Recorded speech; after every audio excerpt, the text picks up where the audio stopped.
नमस्कार। आज देश की तमाम फटाफट खबरों में आपका स्वागत है। खबरों के लिए हमारे चैनल को सब्सक्राइब करना ना भूलें और अच्छी खबरें, सही खबरें उनके सुनने के लिए हमारे चैनल को सब्सक्राइब करें।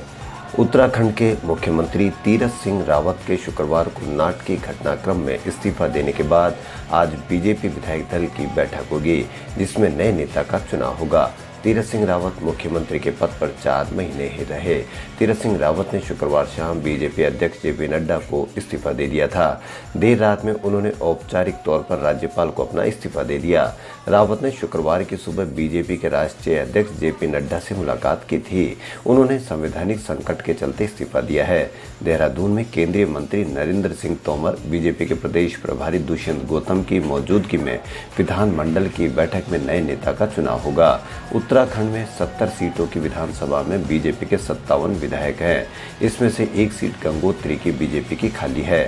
सूत्रों का कहना है कि सतपाल महाराज और धन सिंह रावत ने शीर्ष नेतृत्व को संदेश भेजा है कि वो मुख्यमंत्री पद की कुर्सी संभालने को तैयार है। कांग्रेस महासचिव और पार्टी के उत्तर प्रदेश प्रभारी प्रियंका गांधी वाड्रा ने शुक्रवार को कहा कि पार्टी नेताओं और कार्यकर्ताओं के लिए सबसे महत्वपूर्ण काम राज्य में संगठन को मजबूत करना होना चाहिए।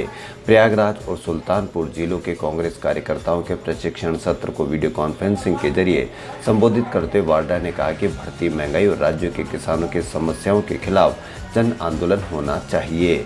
संगठन को मजबूत करना सबसे जरूरी है। पार्टी कार्यकर्ताओं और नेताओं को इस पर काम करना चाहिए। सूत्रों के अनुसार उत्तर प्रदेश कांग्रेस अगले साल की शुरुआत में होने वाले विधानसभा चुनाव के लिए कैडर तैयार करने के लिए प्रखंड अध्यक्ष, जिला नगर अध्यक्ष और राज्य के अधिकारियों के क्षेत्रवार प्रशिक्षण शिविर आयोजित कर रही है। इस प्रक्रिया में शामिल एक कांग्रेस नेता ने बताया कि संगठन को मजबूत करने, बूथ निर्माण के साथ साथ सोशल मीडिया अभियानों पर चर्चा करने के लिए प्रशिक्षण शिविरों में विचार मंथन सत्र होंगे। ये प्रशिक्षण सत्र 10 जुलाई तक राज्य के हर जिले में आयोजित किए जाएंगे। प्रियंका गांधी वीडियो कॉन्फ्रेंसिंग के जरिए सत्रों को संबोधित करेगी। जुलाई के दूसरे सप्ताह में उनके लखनऊ और अन्य जिलों का दौरा करने की भी संभावना है।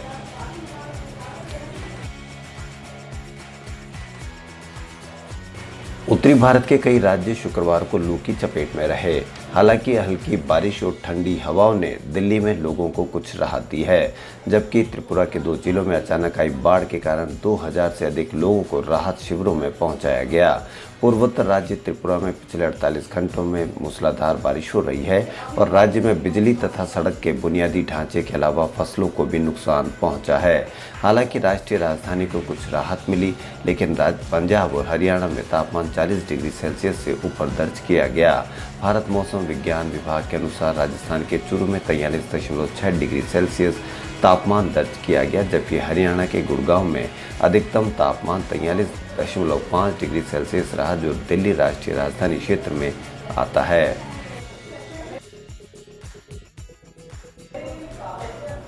जम्मू कश्मीर के पुलवामा में लश्कर-ए-तैयबा के 5 आतंकी ढेर हो गए और एक जवान शहीद हो गया। पुलवामा जिले के राजपोरा इलाके के हंजीन गांव में शुक्रवार को कुछ आतंकियों की मौजूदगी की सूचना मिली थी।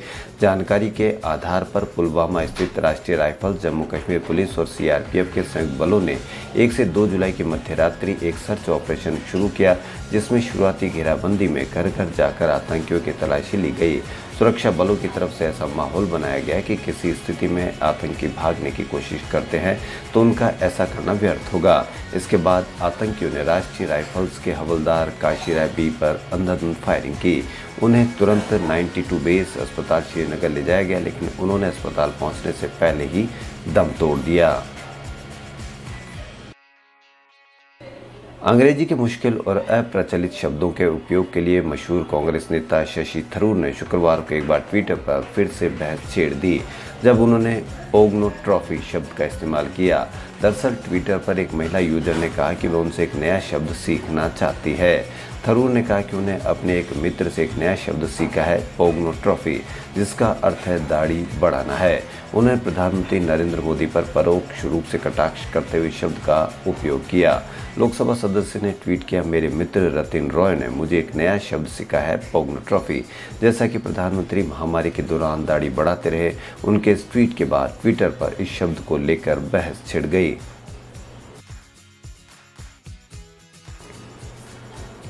फेसबुक ने भारत में 15 मई से 15 जून के बीच 10 उल्लंघन श्रेणियों में 3 करोड़ से ज़्यादा सामग्रियों पर कार्रवाई की। सोशल मीडिया कंपनी ने सूचना प्रौद्योगिकी नियमों का पालन करते हुए जारी की गई अपनी पहली मासिक अनुपालन रिपोर्ट में ये जानकारी दी। वहीं इंस्टाग्राम ने इस दौरान 9 श्रेणियों में उसके मंच पर डाली गई 20 लाख सामग्रियों के खिलाफ कार्रवाई की। नए आईटी नियमों के तहत बड़े डिजिटल मंचों को हर महीने अनुपालन रिपोर्ट प्रकाशित करनी होगी, जिसमें वह उन्हें मिली शिकायतों और उन्हें लेकर की गई कार्रवाई की जानकारी देंगे। फेसबुक के एक प्रवक्ता ने कहा कि इन तमाम वर्षों में कंपनी ने इस उद्देश्य से लगातार प्रौद्योगिकी लोग और प्रक्रियाओं में निवेश किया है और इसके उपयोगकर्ता ऑनलाइन सुरक्षित रहे तथा उसके मंचों पर खुलकर अपने विचार पेश कर सके। फेसबुक ने कहा कि उसकी अगली रिपोर्ट 15 जुलाई को प्रकाशित की जाएगी, जिसमें उपयोगकर्ताओं से मिली शिकायतों और उनको लेकर की गई कार्रवाई की जानकारी होगी। कंपनी ने रिपोर्ट में कहा कि इन 3 करोड़ सामग्रियों में स्पैम, हिंसक और रक्तपात, व्यस्क नग्नता और यौन गतिविधि, नफरतपूर्ण भाषण सहित अन्य मुद्दों से जुड़ी सामग्री शामिल है। देश में शुक्रवार को कोरोना के 43,640 नए मरीजों की पहचान हुई। 56,643 ठीक हुए और 722 की मौत हो गई। इसके साथ ही एक्टिव केस यानी इलाज करा रहे मरीजों की संख्या में 14,034 की कमी आई है। अब एक्टिव केस का आंकड़ा 5 लाख से कम हो गया है। कुल 4.90 लाख मरीजों का इलाज चल रहा है। मौत का आंकड़ा 81 दिनों में सबसे कम है। इससे पहले 7 अप्रैल को 684 मरीजों ने जान गंवाई थी। वहीं नए मरीजों का आंकड़ा 8 दिन से 50,000 से कम बना हुआ है। शुक्रवार को लगातार दूसरे दिन कोरोना केस कम हुए। बुधवार को 48,606 केस आए थे। इसके बाद गुरुवार को 46,781 केस आए और शुक्रवार को 43,640 कोरोना के मामले सामने आए हैं। राजस्थान में कोरोना की दूसरी लहर अब खात्मे की कगार पर है।